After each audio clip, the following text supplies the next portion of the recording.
Hello, good morning. मैं हूँ अभी कंबोडिया। और तो सबसे पहले बात करते हैं कि मैंने जो थाईलैंड एयरपोर्ट है उस पे अपने पासपोर्ट पे री एंट्री स्टैम्प कैसे लगवाई कि मैं दोबारा से थाईलैंड एंटर हो सकूँ, यानी कि आप कह सकते हैं कि न्यू वीज़ा मैंने थाईलैंड का किस तरह हासिल किया। क्योंकि आप जो पाकिस्तान से वीज़ा स्टिकर वीज़ा लगवा के आते हैं थाईलैंड का, उस पे आप 30 डेज स्टे कर सकते हैं और सिंगल और वन टाइम जो है आप वो एंटर हो सकते हैं थाईलैंड में। तो अभी मेरे पास मतलब री एंट्री है। मैं 11 मार्च तक री एंटर हो सकता हूँ थाईलैंड में। तो ये प्रोसेस कैसा था, मैंने कैसे किया, इसका मैं आपको बताता हूँ।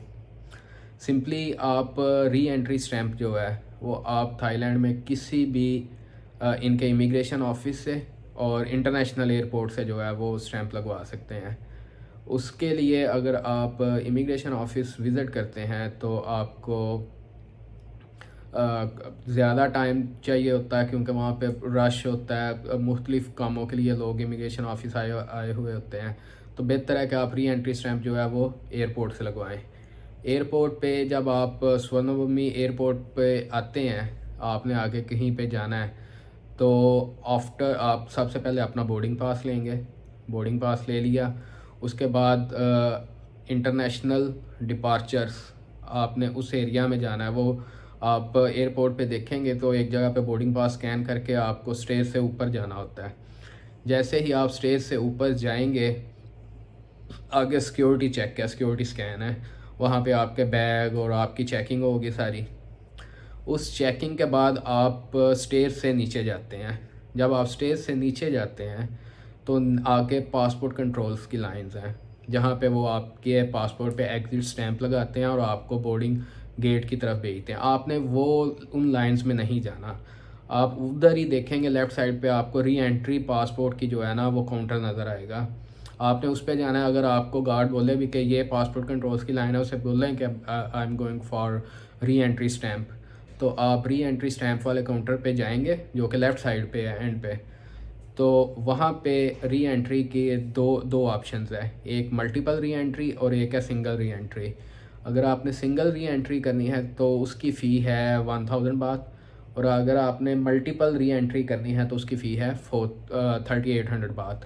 तो ये आप देख लें कि आपको क्या सूट करता है। अगर आपने एक दो तीन दफ़ा सिर्फ री एंटर करना है, री एंटर होना है, तो आपके लिए जो फ़ी है वो मे बी हर दफ़ा आप सिंगल की स्टैंप लगवा लें। और अगर आपने मल्टीपल री एंट्रीज मोर देन 4 टाइम्स आपने री एंटर होना है थाईलैंड में, तो देन आपके लिए जो है वो बेटर रहेगा कि आप मल्टी री एंट्री के लिए जाएं। अब उसमें यह है कि दो ऑप्शंस है वहाँ पे भी जाके। इसके अलावा एक तो ये कि आप खुद से फॉर्म फिल करें, उसके ऊपर अपनी पिक्चर लगाएं, और उसके बाद आप जो है वो 1000 बात फ़ी पे करें, और आपको री एंट्री की स्टैम्प जो है वो लगा के दे देंगे। दूसरी ऑप्शन ये है कि फॉर्म वगैरह की सारी प्रोसेसिंग वही उनका बंदा ही करेगा वहाँ पे काउंटर पे जो बैठे हुए हैं, और पिक्चर भी आपकी वहीं ऑन द स्पॉट वो पिक्चर लेंगे। वो कंप्यूटर से फॉर्म प्रिंट हो के उस पर पिक्चर लगी होगी, वो बाहर आ जाएगा। वो आपको पूरी फ़ाइल बना के दे देंगे with your passport and everything. वो आपने सिंपली जाके उनको अंदर इमिग्रेशन वालों को देनी है, वो उस पर देखेंगे और री एंट्री की स्टैम्प कर देंगे आपसे। अब $200 बाद जो है इस चीज़ की फ़ीस है, यानी कि अगर आप उनसे फॉर्म फिल करवाते हैं और फॉर्म की प्रोसेसिंग उन्हीं से करवाते हैं, वहीं पे पिक्चर बनवाते हैं, तो आपने टोटल 1200 बात देने हैं फॉर सिंगल एंट्री, और फॉर मल्टी एंट्री आपने टोटल 4000 बात जो है वो देने हैं। तो मैंने भी 1200 बात जो है वो दिए थे, क्योंकि मेरे पास टाइम कम था और मैं फॉर्म फिल करने वाली झंझट में पढ़ना नहीं चाह रहा था। तो 1200 बात मैंने उनको दिए। उसके बाद उन्होंने मुझे एक फ़ाइल क्रिएट करके दे दी। फ़ाइल जाके मैंने दी इमिग्रेशन ऑफिस में। साथ ही बिल्कुल वहाँ पे ही काउंटर के साथ ही वो एक रूम था, छोटा सा शीशे का आप कह लें। वहाँ पे जाके जब मैंने अपनी फ़ाइल दे दी, तो आफ्टर 5 to 10 मिनट्स उन्होंने मुझे री एंट्री की स्टैंप लगा के मेरा पासपोर्ट मुझे वापस कर दिया। तो ये इतना सा सिंपल सा इजी सा प्रोसेस है।